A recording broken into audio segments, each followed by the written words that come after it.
Hello, I'm Mike Buchanan, the founder and leader of the political party Justice for Men and Boys and the Women Who Love Them. I'm joined today by Elizabeth Hobson, a gender equality activist.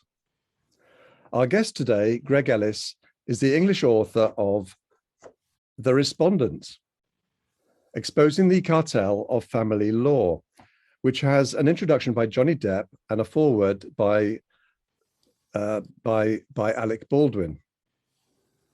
There's a detailed profile of Greg on the website, but I can say a few words here. He's a published author, TV director, Annie Award-nominated voice artist, and Emmy Award-nominated actor who's appeared in Oscar-winning movies, including the Pirates of the Caribbean franchise.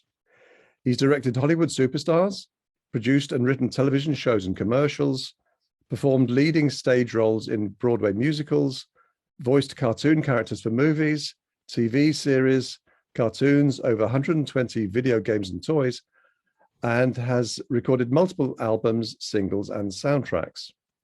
Greg's official website provides information on all his projects, while the multimedia child advocacy series, The Respondent, aims to inspire family champions through his non-profit organization, CPU, Children and Parents United. Greg, finally, a very warm welcome. Thank you, Mike. Thanks for having me. It's great to be here. Thank you. Greg, I thought your book was very powerful and moving, a real page turner. And I know others have used exactly that same expression. Thank you for writing it. You rightly allocate much of the blame for the workings of the family courts to two groups, lawyers and the judiciary. But it seemed to me that there were also two other groups which largely escaped your criticisms. The first group is the women who go into family courts with the intention of destroying their ex-partners, enabled by the system. All too often we excuse women's behavior as manifestations of mental health issues, being reluctant to ascribe moral agency to women. The second group is feminists, who have done so much to corrupt the system in this area and in so many others. Would you agree that many women, and feminists in particular, deserve strong criticism? Great question. I think, when I approach feminism, the definition of feminism is not a woman who, it's a human being, so men can be feminists too. I try and separate the factual empowerment, positive femininity and feminism from this postmodern progressive radical third and fourth wave of feminism. And I think it's the latter that's the real brand of feminism that's really hurting, that wants to do away with the family unit, that doesn't see men and fathers as a valuable part of society. And that's the area, it's that particular cohort that I'm concerned about. That are very virulent. It's a virulent strain of some organizations and individuals who are very loud, and they skew the statistics. They get the grant money, and they seem to have influence in ways that is detrimental to human beings across the board. We hear a lot of talk these days about equality. I don't see much of that being exemplified, particularly in the bills that are written in the House of Commons, with the domestic violence against women and girls bill. So we're not protecting baby boys, teenage boys, gay boys and gay men. It should be peoples, pluralized. And here in America with President Biden and his Gender Equality Act, stating that, it's equality for all peoples, particularly women and girls. Well, we shouldn't need the particularly part. Particularly when we speak about subjects like serious intimate partner violence, and we actually look at the real statistics, 52% versus 48% female, male, male, female. So that's it's really striking. This isn't men are violent, women are victims, and this victimhood mentality that I see particularly in family law with things like the silver bullet paradigm, which I talk about in my book, The Respondent, which is the go-to playbook strategy that's used. The victimhood has become, in many senses, the new social currency, and its economy is booming. And when victimhood is rewarded, responsibility never follows. So I think accountability and responsibility are important and vital. And I think it's really important that we do criticize and we call people out when they make abhorrent decisions, or they're putting cash over kids, and profits over families. But at the same time, we really need more family champions. We need to really extol the virtuous, good people who are out there, the local heroes who are doing some fine work, and the forgotten. There's so many forsaken fathers and forgotten grandparents with regards to parental alienation, extended family members who had no say, who are just really the innocent people in these equations, and really keep focusing on protecting the most vulnerable among us. Thanks for that. It was very interesting. I think the International Conference on Men's Issues audience is likely to grimly nod listening to you. So why is it, do you think, that issues surrounding family courts remain invisible to so many? Well, it's a great question, Elizabeth. They were invisible to me. I hadn't even heard the term parental alienation or family law or family court before.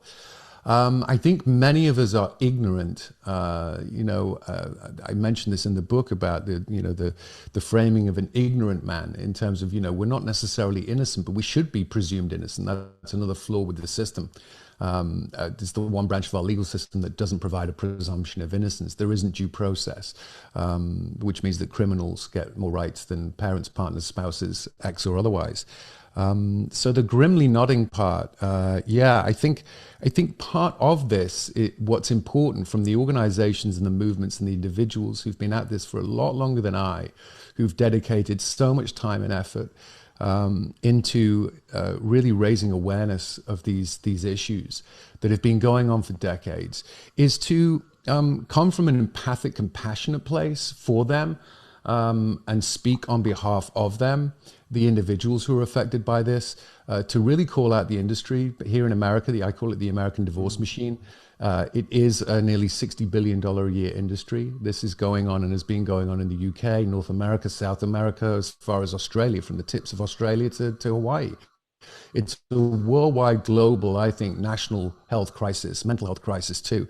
And if we can bring some relief to families, we can change the system through social policy and at least improve, if not reform, family law for the better of society, then we will heal so many parts of society, like the education system, drug abuse, teen pregnancy, education. I mean, it's in every, mental health, physical health, our healthcare system.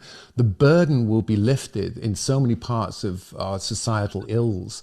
Then the personalities of our nations and our countries and our collective communities can be healed somewhat, and not just reformed, but self-regulated by individuals who are afforded relief within a system that doesn't afford relief currently. So I think there has to be a cohesive, singular message as much as we can do that and be that. I've seen a lot of organizations and egos, and I think when we have movements, egos can get in the way and people who want to be in the spotlight.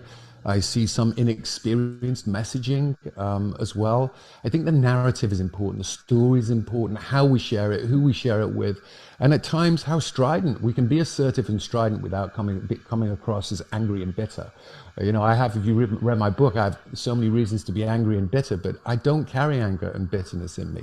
Forgiveness is not a line that you take, it's a road that you cross, and we forgive others sometimes not because they deserve forgiveness, but because we deserve peace. Very wise. And speaking of ignorance, I wonder what's the reception been to your book so far, especially in terms of exposure? It's been wonderful. I wrote the book for many reasons.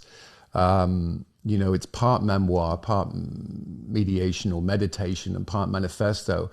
It is a portrait to a large degree of the most misunderstood aspect of the American legal system, which is very similar to many other Western civilizations, and the lack of jurisprudence, if you will, in family law.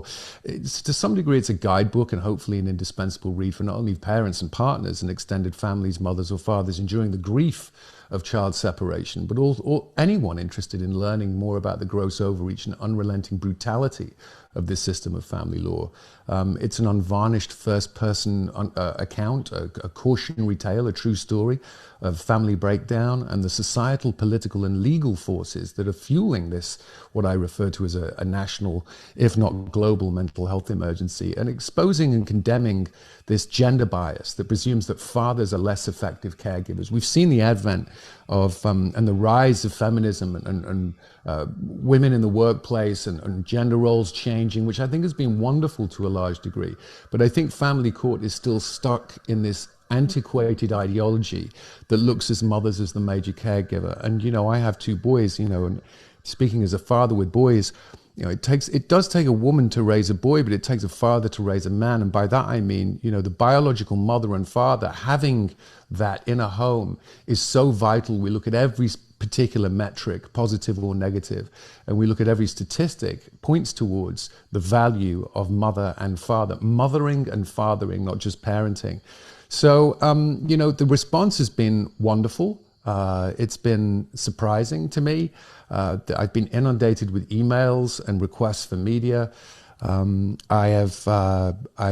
just been humbled really by it. I didn't set out to have a bestseller and to make myself wealthy from this. Really, the respondent has a charitable extension, which was CPU. I realized I needed to do something more, so I have a free downloadable ebook called The Code, which is really focused on those more immediate interventions into well-being for people who are stuck in the quagmire, in the divorce trap without a trap door, to help ease their somatic suffering, their psychological suffering, and to provide resources and develop programs and cost-effective programs that work either alongside or outside the system. From my experience, what I've learned through it, because there is a better way and we can improve. The system has become so large that I think it you know, in some regards, it needs to just be blown up and we start again. But that's not possible.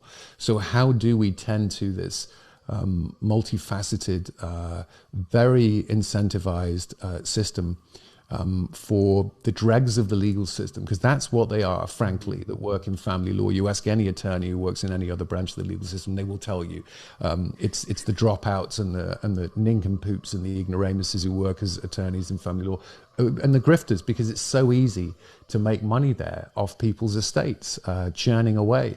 I've also been moved by the personal stories that people have shared.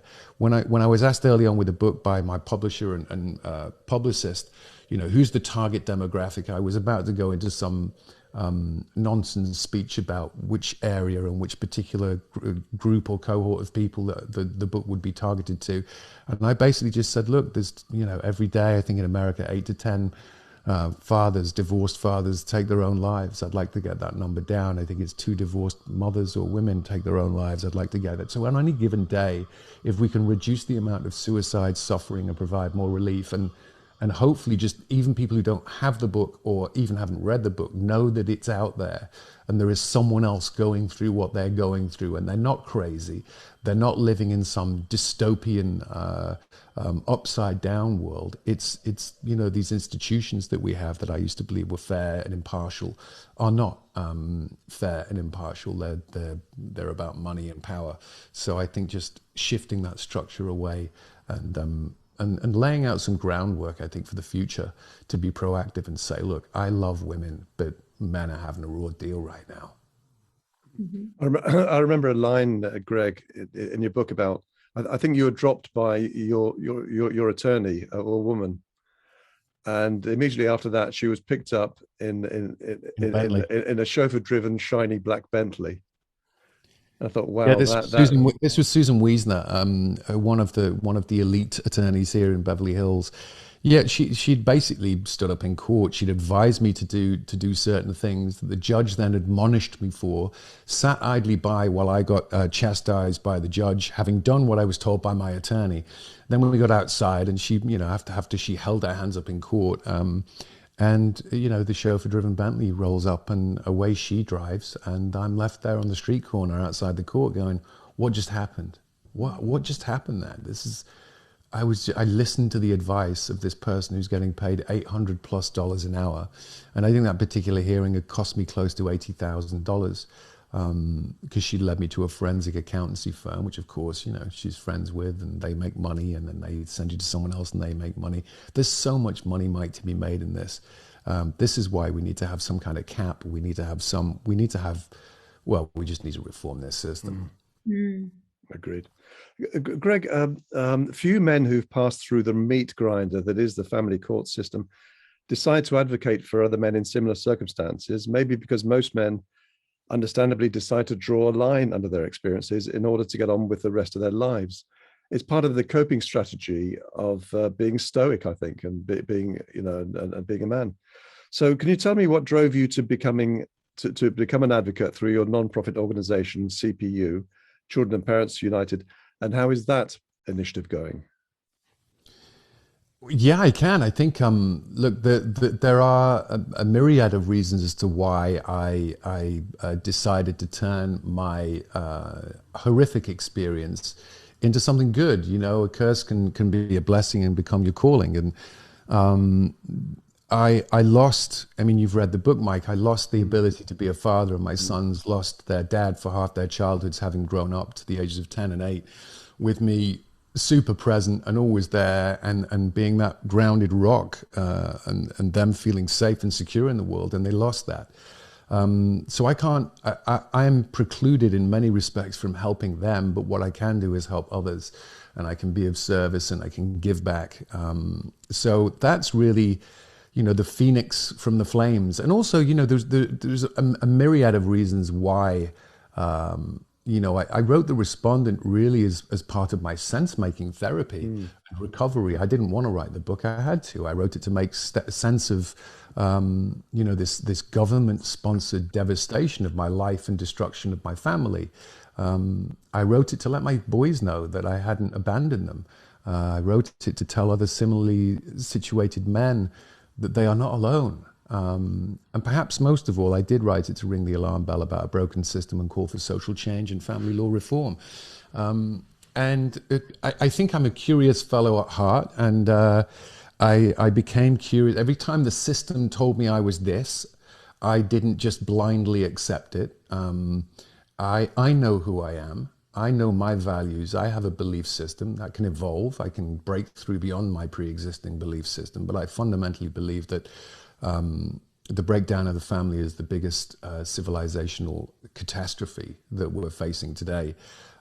Social laws and public policy, are born from, the ills of the familial or the family. So when I found out that, the world leader in children growing up in single-parent households was America, I was gobsmacked, astonished, and astounded. And then I realized, the causes for that.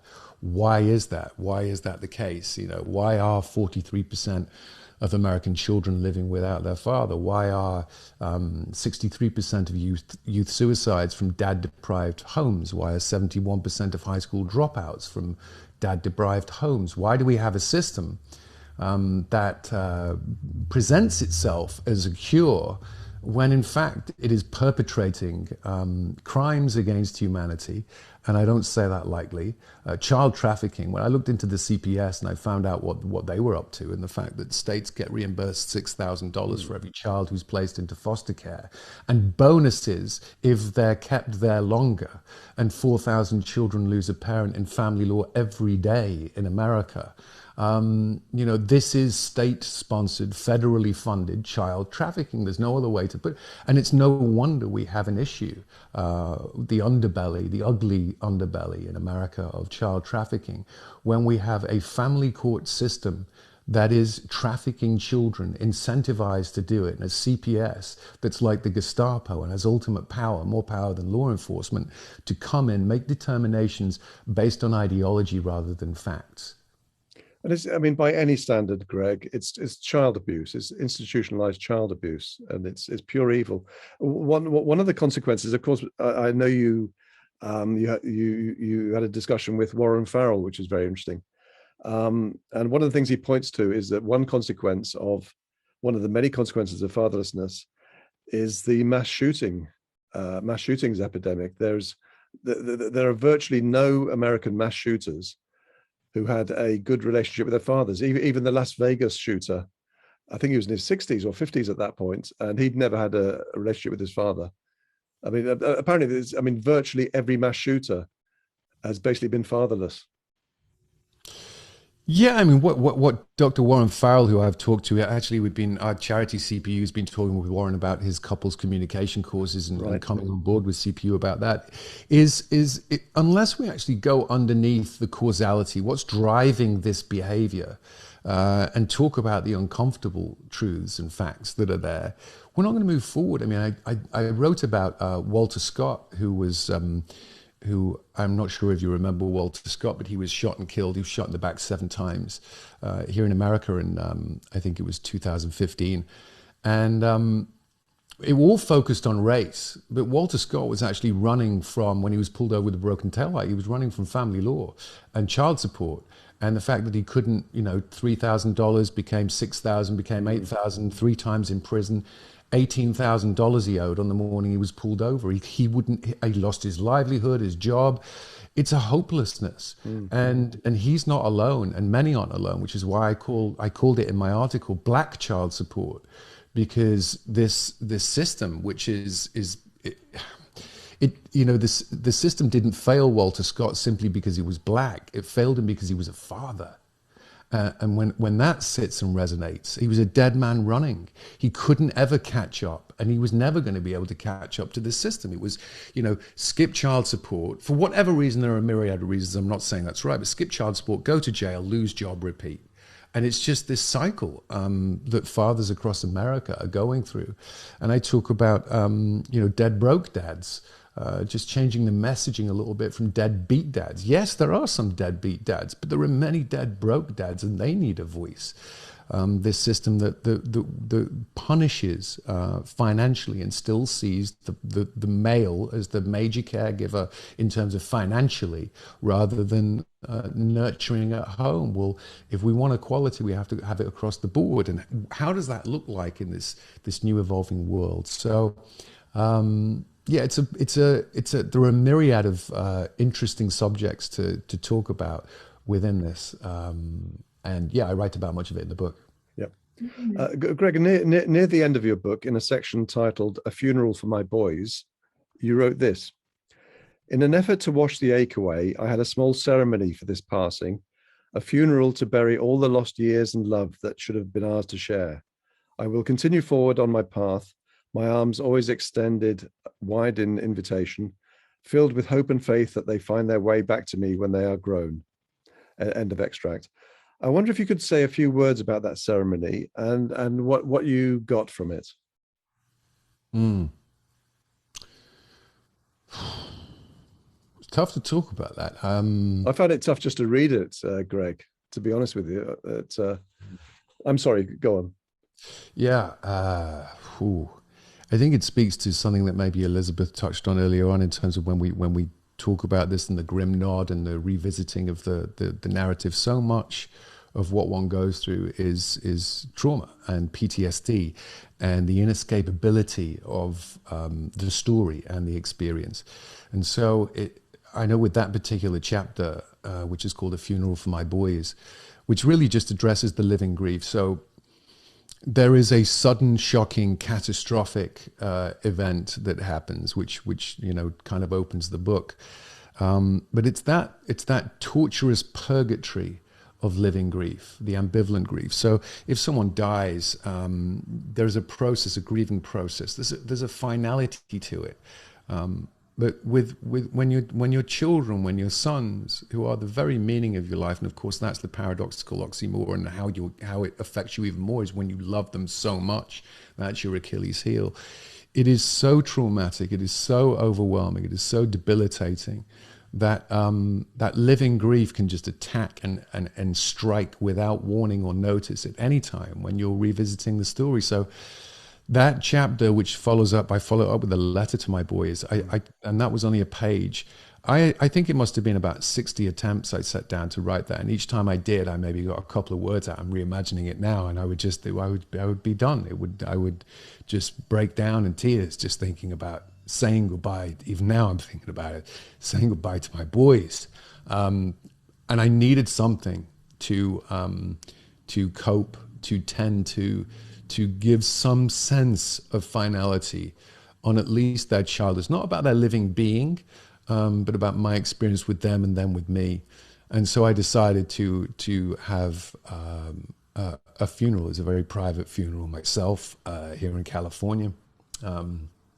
The beach, the ocean, the sand dunes, and just honor them, honor my time with them as a father, which was so incredibly special. From the moment I cut both their umbilical cords, to every day, bless you, every day, the highlights of my day weren't being on set and filming and, going to work and hobnobbing with actors in the entertainment industry. The highlights of my day were, 6 in the morning when my sons would run in and jump in bed and snuggle, and then playing in the morning, and then making their breakfast, dropping them off at school, volunteering at school, being the volunteer football coach for their teams. And at the end of the day, when they come home from school and run into my office and playing sports with them. Bedtime was probably my favorite time of the day because it was dancing and reading and making up improv songs on the guitar. And all of those rituals and joy that I had that gave me meaning, deep meaning in my life, was suddenly and inextricably just gone, just stripped away, gone, homeless, almost destitute overnight. So to comprehend that, to make sense of that, I had to learn how to speak again, how to walk again. There was a day when I ended up in the fetal position on the floor. So rituals, practices, ceremonies, how we move through the world.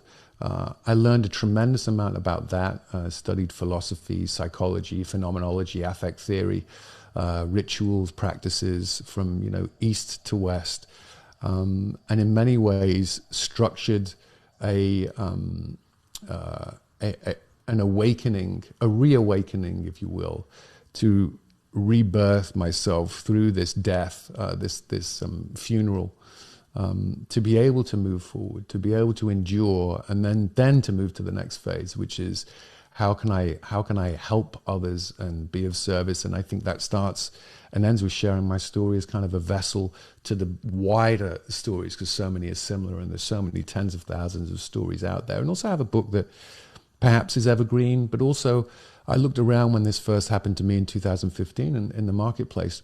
It was attorneys, and it was negative books, how to ruin your husband, how to get the house, how to get cash and win the kids. And it was zero-sum game. And so how can we become more, we're all response-able, so how do we become more responsible when we're forced to be the respondent in whatever situation?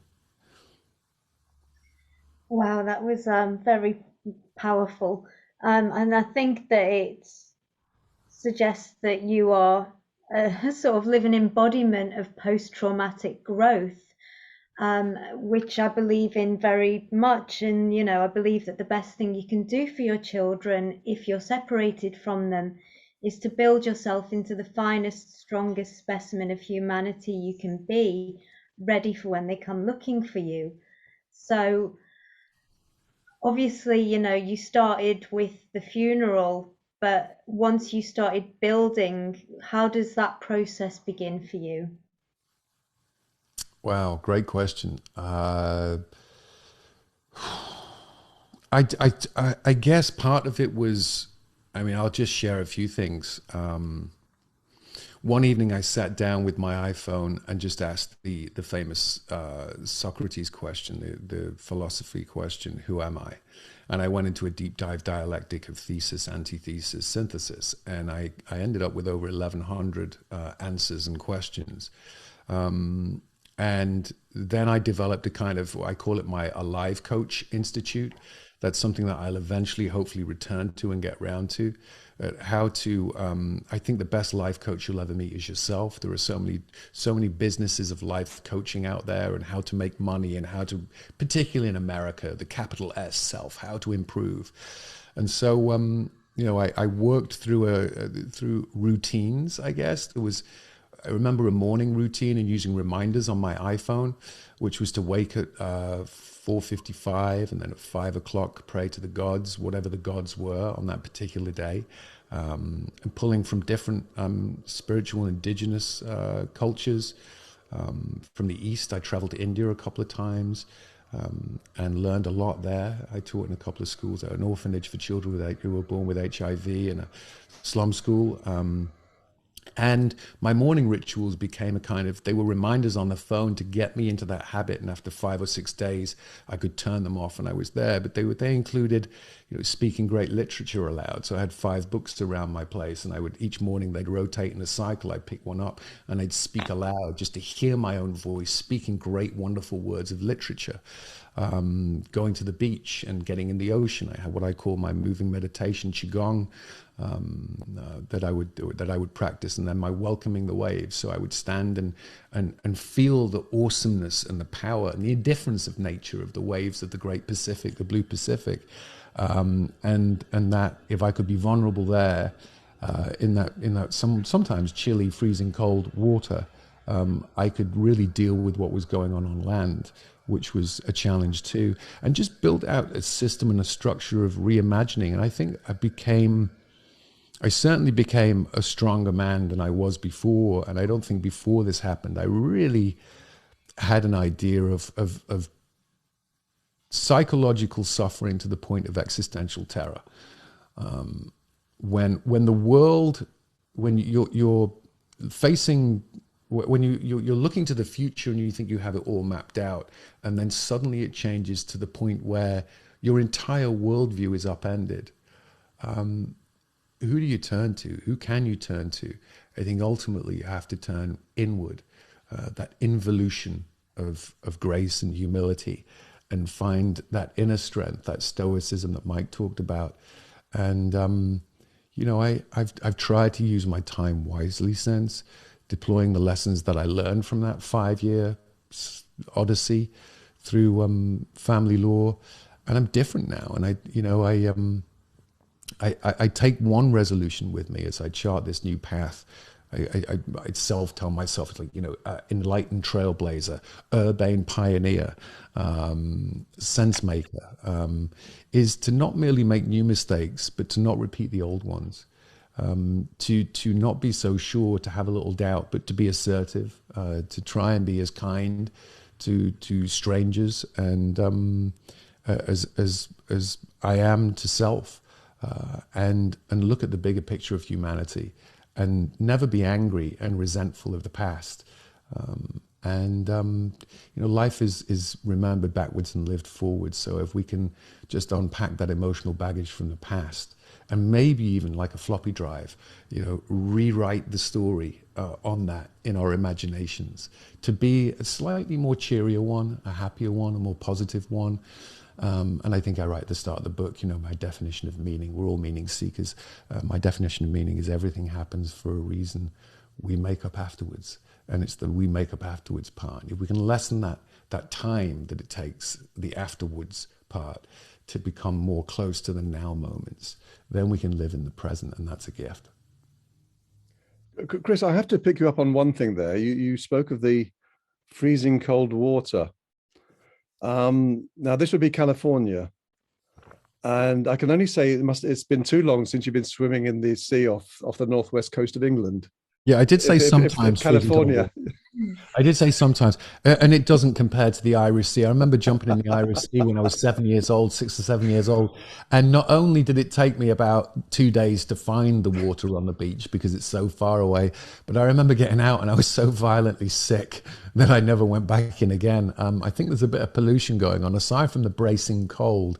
But I do love a good shock to the system and the cold water. I mean, I take cold showers in the morning too, just because it just braces, and I like that feeling. I think they do that in Scandinavia, and maybe that's the Viking in me. Who knows? Well, I hope one day, it's one of my dreams to visit California, and I look forward to a swim in the freezing cold water there. It's often very pleasant. Greg, one of my own international bestsellers was The Fraud of the Rings, published over 10 years ago. And I created the website menshouldn'tmarry.wordpress.com. The divorce rate has long been around 50%, sometimes more, across the developed world, and most divorces are filed by women, of course. Given the high risk of divorce and the likely consequences of divorce, what do you think explains why so many men are still willing to accept the risks inherent in marriage today? And one of the metaphors we often use is that of is that of a person about to take his first parachute jump from 10,000 feet, and he learns just as he's about to jump that the failure rate on the parachutes is 50%. Now, any man who said "okie dokie," those sound like good odds to me, and jumped, we would regard as clinically insane. And yet, men go down the aisle and get married every day of the week. It is nothing short of insanity. I'd just be interested in your views around all that. Well, your analogy, the metaphor of the parachute jump, I don't think many men find out before they jump what the perils and pitfalls are. And maybe there's some women who don't, as well, because I talk about this as well, that it's the system, it can get women as well, and mothers as well as fathers and men. So I think having that more proactive conversation ahead of time, these are the trickier questions for me, because do I still believe in the institution of marriage? Gosh, that's a tough one. Will I ever get married again? I don't need the state to rubber stamp in a contract form my commitment and unity with another human being. I've learned that the state has no business getting involved in my union, but because it's a marriage contract and the way that the institution's set up, there is no escape from that. And I was having a conversation the other day with someone about what are the benefits of legally binding oneself in a union. I guess that there are tax benefits. But hey-ho, the short-term tax benefits for the long-term possibility of suddenly losing everything that you've ever worked in your entire estate. I don't want to sound cynical, I'm not. It's just from personal experience. But I think it's like the conversation about death. How often do we talk about death and planning, or what one would like and what one would prefer after one is gone, what music should be played, and whether I want it to be more of a celebration. Well, the same should be true of marriage. I think we get bleary-eyed and teary-eyed in terms of, oh gosh, it's love. We fall into love. I mean, your analogy with the parachute, the falling. I don't think we should fall into anything. I think we should step into it collaboratively with conversations. And of course, it takes away some of the romance and the courtship. That should take place. But at some point in any relationship, I think after a while, reality begins to set in. We stop presenting the best versions of ourselves that we show the other when we're first getting to know the other. And that's when maybe we can have those conversations and keep them ongoing. I think interpersonal relating and how we converse and how we exchange ideas and listen with curiosity and share to be known is so important. And I don't think it's one or the other. And many times there are going to be mini ruptures in a relationship, and we need mini repairs. And there's going to be little T traumas and big T traumas that both individuals bring to a union. And being honest about those and talking about them and actually seeing the value in the family again, and why it's important to have extended families and the support of that, and the smaller communities that we have that seems to be being attacked recently. So I didn't answer your question, did I, about whether marriage? I mean, a few things occurred to me. I wrote them down as you were speaking there. As you're getting me thinking. There's an old saying, marriage, you refer to it as an institution, but then who wants to live in an institution? Just a couple of things. I think one of the things here is men. I'm okay with it if the institution's taking care of me, if I need a bit of help. But with marriage, it's like, I don't need help from an institution. Some help from the state. I don't want to be institutionalized. That happened to me a few times. But I think one of the things I think men, it's a bit of a generalization, of course, but I think men as a gender are hardwired to be optimistic and risk taking and so on. And marriage exploits that instinct. I'd also like to touch on a book by a guy called Frank Tallis, who's a psychologist by training, but then went on to write novels. He wrote a fascinating book, which hardly anybody seems to have read, at least in our world, called Lovesick. And the basic premise of Lovesick is that romantic love is a mental health disorder, and it developed long ago in our evolution to get men to commit to provide more than was good for them, to be altruistic, I guess you could say. So as to provide for a woman and to let's say to more than 2 children. Otherwise, the species wouldn't be here. That's essentially what the Romans thought. They were not Yes. into romantic love at all. Well, it was only in the Victorian era at least in the UK, that the notion of marrying for love came about. People think it goes back forever, but it doesn't. I mean, and in lots of the world today, it is basically an economic agreement that I will work my socks off, and in return for that, you Mrs. will deliver me this. It's a really it's a very robust, plain agreement. But we've thrown. There is some sort of studies on the outcomes in terms of how satisfied people are with their marriages, and arranged marriages come out significantly better over long term than the kind of marriages Haslop pursue. Because I think preparation for marriage is just appalling. I mean, I look back in particular to this second of my ill-fated marriages, and I look back now and I think you must have been insane. Because and perhaps the second Mrs. Buchanan would consider herself to have been as well, to be fair. But the state doesn't allow you to drive a car without passing tests. You shouldn't be allowed to marry without a marriage passing test tests. to get a license. I failed my marriage license test.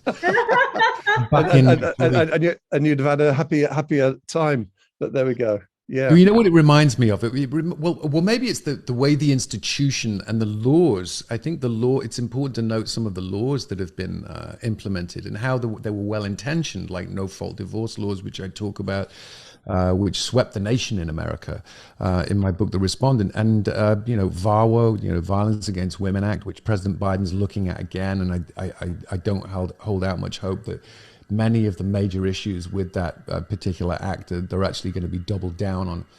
When I think about love, it's when I went on my philosophical quest, if you will, I started to, philosophers ask the meaningful questions outside the commonly held beliefs. They question the commonly held beliefs. So I started asking the meaningful answers. So commonly held beliefs like love is the answer. Well, I was like, well, if love is the answer, what is the question? And it was interesting the responses I got back, and I've been evolving that question and the answers to that question since. But it used to be, what the opposite to love is hate, or the opposite to love is fear. I think it was James Hollis's book. That's one of the books I read on my literary odyssey as I started to read a lot more. James Hollis, it's a Jungian perspective on love. And his book is the Eden Project, In Search of the Magical Other, and I do mention this in my book, and it explores this common confusion about love, this yearning for dependency or attachment that we all share as we move through life, tailed closely by our childhood pain and losses, and little t and big T traumas. His words resonated with me, at least. He wrote, in part, we struggle to give up our deepest longing for homecoming. It's challenge to grow up, take responsibility, to be an adult instead of a child. We always carry that frightened child within, and the power of the adult we seek to become must be balanced against the demands of the child that's inside, the many versions of our child selves. I say the tired child inside each of us who is furious at how long we've been neglected and in pieces. So I think if we're born in pain, we're rebirthed or reborn in unity, but it's unity with who and what. I think the poet Rumi echoes that sentiment as well in deeply personal terms. I think he wrote, we feel the longing so deeply because we have tasted the union. And longing becomes more poignant if we cannot tell if a friend is going away or coming back. So in that spirit, I think of the indifference of love, the different attachment systems. We could talk about the ambivalent, avoidant attachment system, the anxious or love addict, as it's called by some psychological experts. But really that search for the magical other, can they ever be found? Or is the quest to find self with such a large capital S that one can reside in a room alone, comfortable and content with one's own company? Wonderful. Lovely. Yeah. And I think, Greg, unfortunately, we're almost out of time. So it's been an absolute delight and an honor to have this conversation with you. Elizabeth and I have been really, really looking forward to it. And we look forward to playing it at the conference, and the Q&A, I'm sure, is going to have a very good attendance, and I look forward to that. So on that note, Greg Ellis, thank you. It's a wrap. Thank you very much, Mike. Thank you, Elizabeth. And yeah, for anyone interested that wants to read particularly more about CPU, I would just suggest visit therespondent.com. That's got more information on our practical solution-based programs, what our mission is, and how we're trying to help people. And if you haven't got the book, why not? It's a great read. Go and buy it now. Thank you, Mike. I'll pay you later. Okay. Thanks, Greg. Real pleasure. Thank you both. Be well. Look forward to seeing you soon.